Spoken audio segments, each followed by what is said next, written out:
Il y a un truc aussi sur la séance de tir au but. On revient, vraiment c'est le grand écart entre l'émotion pure et la technique. C'est pas pareil. Il y a quelque chose sur la course d'élan, j'ai remarqué un tic aujourd'hui des joueurs et notamment l'Arsenal, de se mettre au moment juste avant la course d'élan, de ne pas donner, de pas donner l'information, d'être droit comme ça. l'a fait aussi. Wilkinson le fait très bien.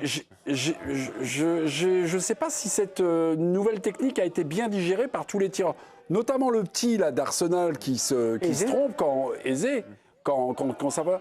Mais elle me perturbe, enfin, non, elle me perturbe, je m'en fous parce que je suis perturbé, mais j'ai l'impression que ça peut perturber les tireurs. Il se met face au ballon. Il se met face au ballon et après il engage sa course d'élan. Enfin, Il le fait aussi. Il fait un pas de côté, il se réaxe. Le fait de partir d'un côté ou de l'autre, ça donne pas une information. De toute façon, parce que. Au gardien, quoi. Mais non, moi je suis pas fan. on est d'accord qu'il se met de face. De face. Enfin, pardon, oui, pile face au ballon. ballon. Face au ballon, face au gardien. Il se décale. Voilà. Juste, il y a un petit ça. Quand tu pars, tu te décales pareil. Si tu pars, à notre époque, le joueur partait de là. Enfin, pour moi, quand un droitier le fait, la manière dont il part, j'ai l'impression qu'il va ouvrir. Écoute-moi, c'est une mode. Mais il a raison. Pour moi, je pense pas qu'il y ait une espèce de vertu technique, machin. Je pense que parfois, il y a des modes comme les trucs avec le petit saut, là, vous vous souvenez? À un moment, le petit saut que tout le monde faisait, là, Lewandowski, Jorginho. Il y a une idée derrière. Je pense que c'est avec le coach, il y a une idée. Oui. Ils n'ont pas d'un coup tous, ils démarrent face au ballon. Je je pense qu'il y a une idée derrière. Ils ont une idée. Oui, ceux c'est spécialistes des coups de pied arrêtés. Ah bah oui. Je pense qu'ils ont étudié un truc en se disant peut-être que. Est-ce que c'est pas pour faire mordre le gardien?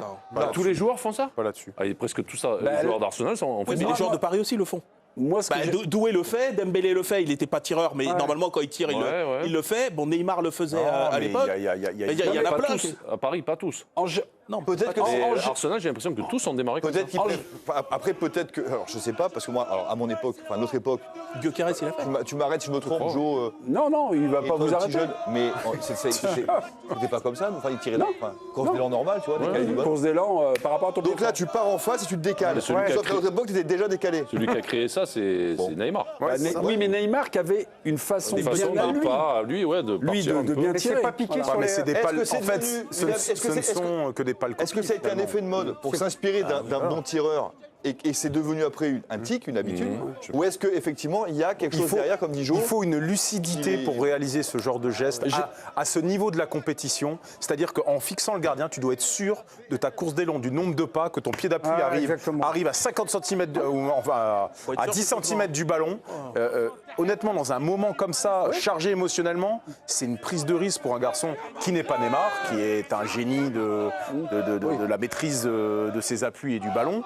Tenter ce genre de choses, en fait, c'est du copiage, c'est du pâle copiage. Comme le petit saut qu'il y avait avant, mais maintenant tu le vois plus. Et à un moment, putain, tu voyais que ça, et je me demandais pourquoi tu verras plus. On va aller à Budapest, c'est retrouvé Giovanni. On va faire un saut à Budapest. Je crois que vous vouliez pas fondamentalement nous parler de la séance des tirs au but, mais j'appuie sur le bouton. Donc là, est-ce qu'on m'entend? C'est important. Est-ce qu'on me voit? On me voit. Alors, Giovanni Castaldi, est-ce que vous m'entendez? Oui, je vous entends parfaitement, mon mémé. Giovanni, on parle de la séance des tirs au but. Vous, il y a quelque chose que vous voulez nous raconter, c'est au niveau du lobbying d'Arsenal sur les pénaltys durant la rencontre, c'est ça? Racontez-nous. Non, mais c'est de manière générale, à partir du moment où il y a l'ouverture du score en fait très tôt dans la rencontre, Arsenal n'a eu de cesse d'essayer de gratter du temps, de contester, beaucoup d'agacement de la part de Mikel Arteta sur la situation de Noni Madueke. Arteta et Declan Rice ont pris un jaune, ils étaient fous de rage. C'est une équipe qui a passé son temps à partir du moment où ils ont marqué le but, penser à gratter sans jamais se concentrer sur le jeu. Ils ont été très minimalistes et c'était plus même une question, déjà est-ce que vous avez ressenti la même chose, et peut-être les anciens pros qui sont en plateau, quand on se disperse autant durant la rencontre en termes d'influx nerveux, est-ce qu'on ne le paye pas en fait au moment de la séance de tir au but sur les nerfs? C'est une question, voilà. Ils ne se dispersaient pas forcément, mais c'est vrai qu'ils ont une tendance, quand ils mènent, à casser le rythme de leur match et puis de mettre, on le voyait, 15, 20, 30 secondes pour jouer une touche, un coup de pied arrêté. Mais c'était trop, quoi. Horrible. Et ils le font régulièrement. D'ailleurs, c'est désagréable et c'est très frustrant quand tu joues comme ça. Et ça, je pense que c'est pour provoquer l'énervement de l'adversaire. Mais l'arbitre, il a été bon. Pardon, mais ils sont pas tombés dans le panneau, nos Parisiens. Je pense pas. Vous n'avez pas vu? Non, vous n'avez pas vu des Parisiens. On sentait Luis Enrique qui n'arrêtait pas de demander à l'arbitre. Hakimi les limites à un moment. Ouais. Hakimi, après, ils sont restés. Oui, un coup dans la glace. C'est un moyen de te faire sortir du jeu. Juste, vous nous demandiez notre avis. Moi, ce que j'ai vu, c'est que Arteta, en fin de match, lorsqu'il y a un tir de Gyökeres, il réclame un penalty. Sur le ralenti, on voit que le ballon touche le genou de Pacho. Donc genou, c'est pas la main. Non, mais ça, c'était la suite.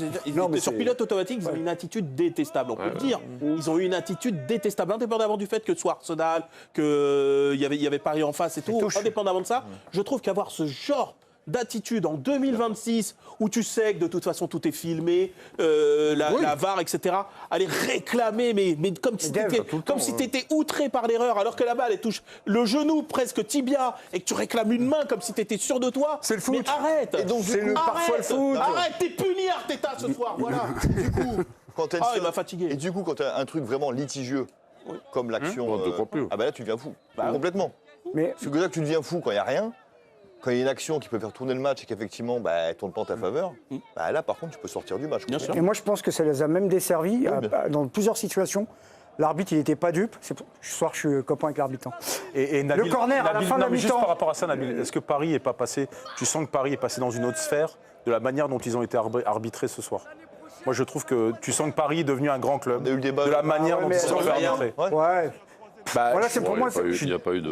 Non, mais tu sens qu'ils sont. Non, mais tu sens qu'ils sont. Tu vois, sur ce genre de choses, d'aller pénaliser Arsenal parce qu'ils gagnent du temps et machin. Je trouve que tu imprègnes les esprits au niveau. Marquinhos, je crois qu'il a dit, il a raconté quelque chose. Enfin, en tout cas, on me demande de faire parler Marquinhos. Marquinhos, interprété par Tanguy Le Sévillé. L'acting brésilien, va portugais, mais je vais vous traduire, évidemment, c'est en français. Passer de 0 à 2 Ligues des Champions, c'est incroyable. Au début de la saison, le coach a dit, c'est dur de gagner une C1, mais en gagner 2, c'est encore plus difficile. Aujourd'hui, on a montré notre mental. Ok, le mental, oui, c'était peut-être par rapport à ce que vous voulez. On essaie de raccrocher, non, ça n'a rien à voir. On m'a demandé de le lancer. Rien à voir, la personne enregistre sera virée, évidemment. Juste un petit mot, juste à Giovanni Castaldi. Tout à l'heure, vous étiez inquiet sur l'état de santé de Dembélé. Je vous soumets ça parce que vous êtes dans la zone interview et là, c'est les joueurs qui vont défiler. Si vous croisez Ousmane Dembélé, il aurait dit éventuellement que c'était des crampes. C'est Dominique Armand, le copain de Canal, a dit, il l'aurait dit, il l'aurait susurré, et Dominique aurait entendu. Alors peut-être que si vous le croisez, demandez des nouvelles de ses crampes, ou en tout cas de son état, et l'état de sa Il l'a dit, c'est confirmé. Il l'a dit, c'est confirmé. À la fin du match, j'avais plein de crampes, c'était vraiment chaud. Ouais. Il avait des crampes, c'est confirmé. Oui, Joe. Ouais, pareil. Et pour Vitinha, c'est pareil. Peut-être qu'il y a des fans de la sélection portugaise qui nous regardent. Pareil, il était en fait à bout de force. Celui qui était le plus inquiétant peut-être, c'était Kvaratskhelia. Bon, il n'y a pas de Coupe du Monde pour la Géorgie, mais il semblait diminuer en première période. Il était strappé, il s'est massé plusieurs fois les mollets. C'est peut-être sur le Géorgien que c'était plus inquiétant. Et Mémé, vous avez posé une question, j'en profite, j'ai la parole. Vous avez demandé, les Parisiens ne sont pas tombés dans le panneau. Ce soir, Luis Enrique, sur toutes les touches ou tout ce que Arsenal a essayé de grappiller, il s'est occupé du quatrième arbitre. C'est lui qui allait défendre ses joueurs pour pas que ses joueurs se dispersent. C'est pas du tout dans son habitude. D'habitude, il se mêle pas de l'arbitrage. Ce soir, il a fait paratonnerre pour ses joueurs. Kvara, moi je l'ai vu vraiment se toucher la cuisse ou faire une grimace après son accélération à la 77e minute où sa frappe touche le poteau. C'est Lewis Kelly qui dévie cette frappe qui tombe sur le poteau. 5 minutes plus tard, il est sorti par Luis Enrique, donc il y avait peut-être une alerte avant, mais en tout cas, moi, ce que j'ai vu, ça m'a un petit peu inquiété, mais la saison, pour lui, vous avez raison de le rappeler, est terminée. J'ai coupé notre ami Ludovic Obraniak. Paris est arbitré comme un grand club. C'est Ludo qui l'a coupé. Excusez-moi, pardon, mais je savais que j'avais coupé quelqu'un ou alors. Il a retourné en plus. Allez-y, tranquille. Moi, l'arbitre ce soir, j'entends ce qui a été dit sur Arsenal, mais il n'a pas été dupe. Fin de première mi-temps, il voit qu'il gratte du temps, il ne laisse pas tirer le corner. 2, ce que j'ai remarqué, c'est que pour équilibrer un peu le truc, c'est qu'il n'a absolument rien donné à Havertz, dos au but. Plusieurs fois, il s'est retrouvé par terre, il a essayé de gratter pour faire remonter le bloc. Il n'est pas tombé dans le panneau. Et 3, j'ai quand même envie de mettre une bonne quiche à Arsenal ce soir quand même. Parce que quand tu as le matos que tu as, tu dois quand même proposer mieux. Et moi, jusqu'à présent, j'appelais Mikel Arteta Pep Simeone, c'est-à-dire un peu Pep Guardiola, un peu Diego Simeone. Maintenant, je l'appelle Mikel Simeone parce que ce soir, c'est la culture de la contestation tout le temps. C'était exécrable, c'était de l'anti-foot.